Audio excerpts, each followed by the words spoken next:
This is a sound that you do not want to hear.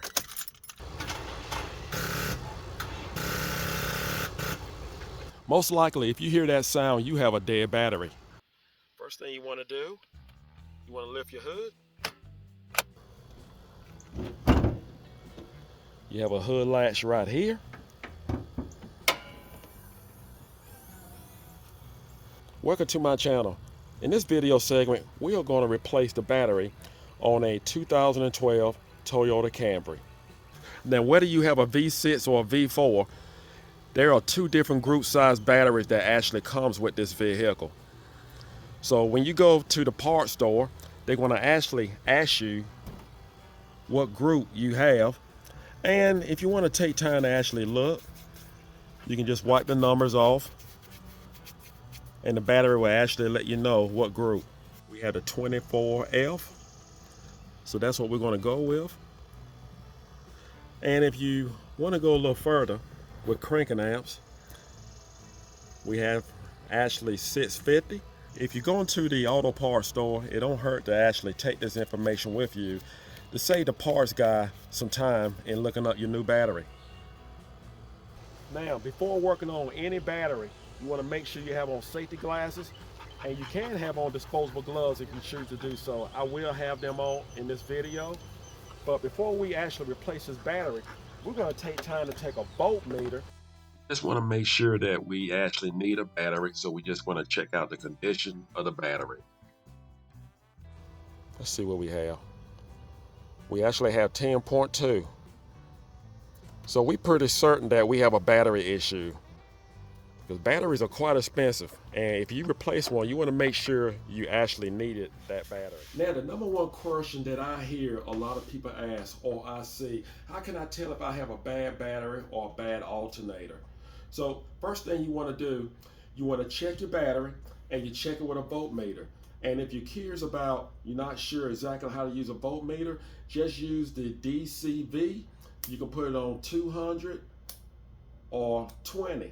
Either one will actually give you the reading for your battery and see how many voltage you have. So you already know you have a bad battery. Well, the battery is weak, that it will not start the vehicle. So, and again, if you're using this voltmeter, make sure it's going to have a red and a black. Make sure you use the red on the positive on the battery post and the black on the negative of the battery post. Now, what you do, you'll jump start your vehicle, and you already know what your reading was before you start your vehicle. So now you're gonna check your reading with your voltmeter once the vehicle is running. Now, if the reading do not increase on your voltmeter, if it do not increase, then you have a bad alternator. But if it do increase and it's showing 13 point plus, whatever the numbers should be for your vehicle, it do increase, then you have a bad battery.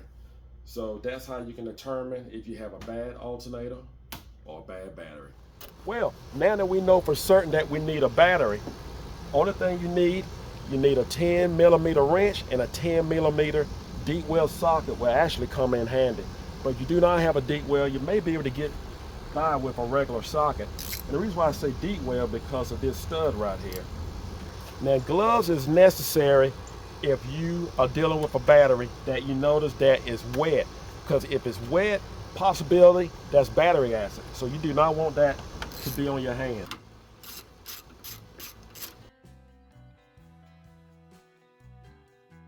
Now we need our 10 millimeter. We're going to remove the negative, disconnect the negative battery post first.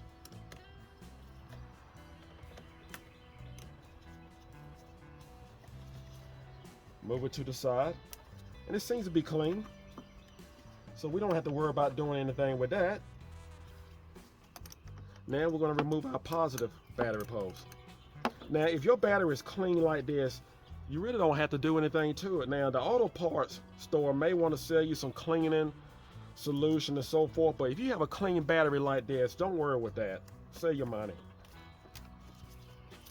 Now, if you have a issue with your vehicle building up corrosion on the battery post, I definitely agree that you actually should purchase anything that can prevent you from having corrosion through your auto parts store. Just lift up on your battery. We're going to place in our new battery. Before you connect your new battery, you want to check your new battery just like we did the old battery. Just make sure that the battery is holding 12.6. That's the perfect number. And it may hold somewhat like 12.4, but either way, and it wouldn't hurt to actually take time to actually put a quick charge on a battery, 15 to 20 minutes of slow charge, just to eliminate that shelf life. I will say it is not necessary to actually do that at all, but some dealers actually do it. Then we'll take time to check our volts on the new battery. And we have 12.7. That's perfect. 12.8, 12.7, the average. That's perfect. At least this way you know you have a good battery for sure. Now what we're going to do, we're going to connect the positive before we connect the negative. We're going to go the totally opposite. Just tighten up our battery post. Again, we need the 10 millimeter. And again, make sure that you are wearing your safety glasses, because remember, safety is always first. Connect our negative. Just in case you see any sparks when you hook up your negative battery post, that's common. That's because what's inside your vehicle may be taking power right away, so that's why you will have a spark. Other than that, don't be concerned. Now we're going to put back on our bracket.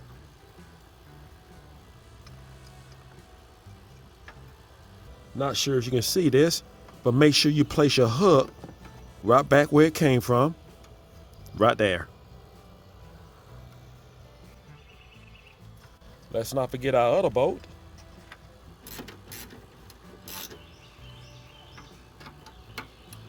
Make sure you have it tightened down good.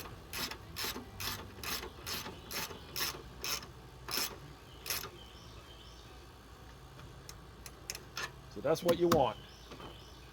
Now let's see what we have.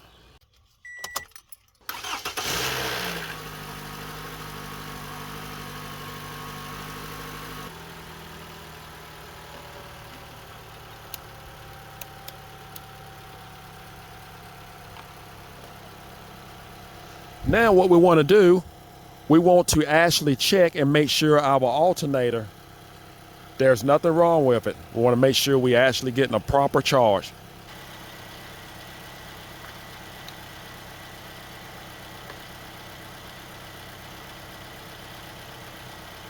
We have 13.7.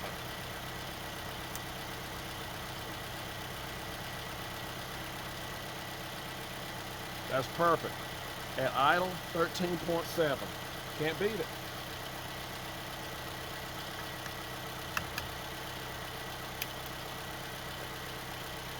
I hope this video was helpful. Do not forget to subscribe. Now you know how to change your own battery on your Toyota Camry. Take care and God bless.